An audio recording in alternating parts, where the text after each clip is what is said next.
semua, salam sejahtera Malaysia. Hai semua, salam sejahtera Malaysia. Hai semua, salam sejahtera Malaysia. Hai semua, salam sejahtera Malaysia.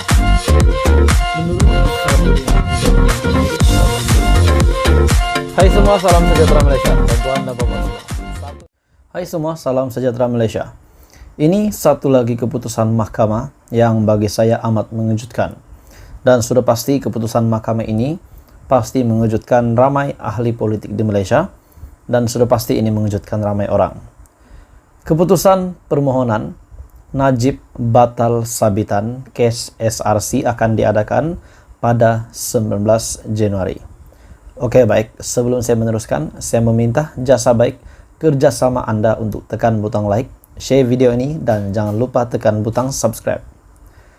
Mahkamah Persekutuan dijadwal mendengar permohonan Datuk Seri Najib Razak untuk menyemak semula keputusan Mahkamah Persekutuan terdahulu yang mengekalkan sabitan serta hukuman penjara 12 tahun dan denda kerana telah menyeleweng RM42 juta dana SRC International sendirian berhad. Bekas Perdana Menteri itu telah memohon untuk membatalkan keputusan yang dibuat oleh panel 5 Hakim Mahkamah Persekutuan yang diketuai oleh Ketua Hakim Negara Tengku Maimun Tuan Mat pada 23 Ogos tahun lepas atau agar rayuannya didengar semula.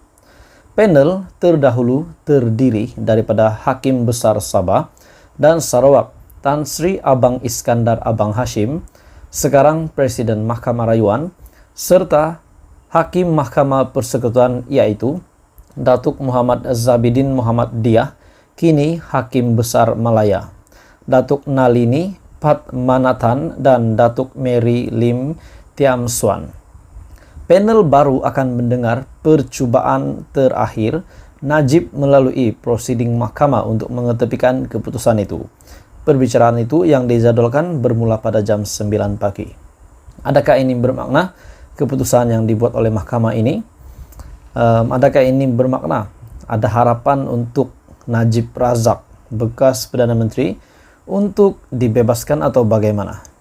Najib yang kini berumur 69 tahun, yang sedang menjalani hukuman penjara selama 12 tahun di penjara Kajang, pada 9 Januari, Hakim Tengku Maimun dalam sidang media berkata, Mahkamah Persekutuan mempunyai hakim yang mencukupi untuk membentuk panel bagi mendengar permohonan semakan Najib. Sementara itu, ketika diminta untuk mengulas mengenai permohonan semakan Najib, Peguam Muhammad Hanif Katri Abdullah berkata, pasukan Peguam Najib perlu meyakinkan panel baru yang mendengar rayuan itu pada 23 Ogos tahun lepas tidak memberikan pendengaran yang adil dalam kes tersebut. Jika mereka dapat meyakinkan mahkamah mengenai apa-apa isu yang menunjukkan Najib langsung tidak mendapat pendengaran yang adil, mahkamah boleh membatalkan perintah Mahkamah Persekutuan sebelum ini. Untuk mengetepikan perintah berkenaan, rayuan itu harus didengar semula kerana ia belum didengar lagi. Rayuan tersebut akan ditetapkan untuk pendengaran semula di hadapan panel lain. Dan apabila panel baru mendengar rayuan baru di Mahkamah Persekutuan, maka mereka boleh memutuskan perkara itu. Sekiranya Peguam Najib sekali lagi berjaya meyakinkan panel baru bahawa keseluruhan sabitan oleh Mahkamah Tinggi dan keputusan untuk mengekalkan sabitan oleh Mahkamah Rayuan juga cacat dari segi undang-undang, maka mereka boleh mengetepikan sabitan tersebut. Halo semua, salam sejahtera Malaysia. Saya nak kongsi satu ulasan yang sangat menarik, sangat panas hari ini, dengan kenyataan daripada beberapa penganalisis politik. Di dalam entry di Twitter RPK ataupun Raja Petra, beliau ada membuat kenyataan bahwa ahli parlimen bersatu ataupun ahli parlimen Perikatan Nasional, ahli parlimen akan dipecat pemimpin parti akan ditangkap. Adakah memang RPK membuat kenyataan ini khusus untuk Perikatan Nasional ataupun Bersatu? Dengan case ataupun isu dana yang diseleweng Rm 92.5 bilion. Sampai hari ini menjadi tanda tanya rakyat Malaysia, di manakah uang ini dan adakah benar-benar digunakan semasa COVID-19 melanda Malaysia, semasa perintah kawalan pergerakan yang dahulu di bawah pimpinan Muhyiddin Yassin sebagai Perdana Menteri. Adakah memang Muhyiddin Yassin yang dituduh menyeleweng dana, ataupun memang benar Muhyiddin Yassin membuat kesalahan ini ataupun tidak? Dan sekiranya benar Muhyiddin melakukan, sepatutnya perkara ini akan disiasat lebih mendalam untuk membuktikan bahwa perkara ini terjadi dan benar-benar dilakukan oleh Muhyiddin Yassin ataupun pimpinan daripada Perikatan Nasional. Sebab pada masa itu Perikatan Nasional adalah kerajaan dan Muhyiddin Yassin adalah Perdana Menteri. Itu kalau benar. Kalau tak benar, Muhyiddin Yassin kena membersihkan nama beliau. Betul.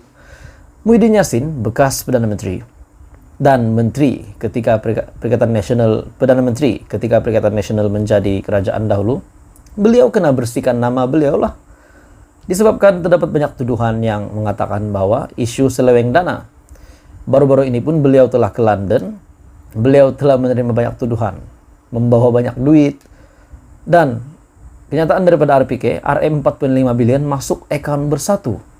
Sebab itulah Perikatan Nasional sangat mewah semasa mereka berkempen untuk pilihan raya umum ke-15. Dan spekulasi demi spekulasi yang menguatkan spekulasi ini bahwa memang Rm 4.5 bilion telah diterima oleh akaun Bersatu adalah Parlimen Marang, Parlimen Kemaman, dan Parlimen Kuala Terengganu.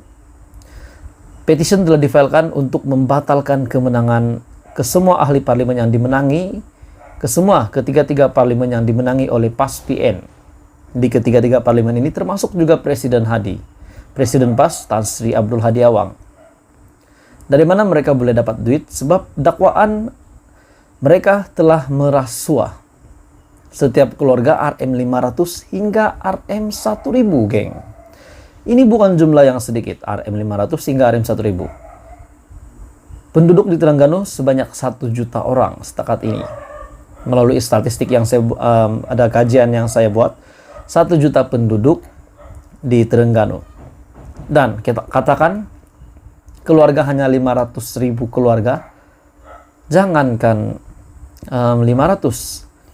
Bayangkan tuan-tuan dan bapak semua, kalau 500 darab dengan 500.000. Macam mana PN, PAS PN boleh menampung, memberi rasuah sebegitu banyak.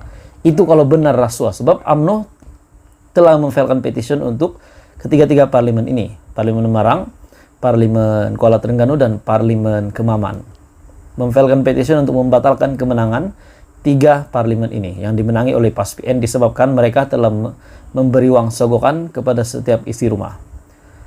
Jadi tuan-tuan dan bapak semua, adakah benar ahli parlimen akan dipecat dan pemimpin akan ditangkap? Pemimpin parti akan ditangkap. Apa komen Anda? Teruskan bersama di dalam channel ini untuk perkembangan politik yang lain.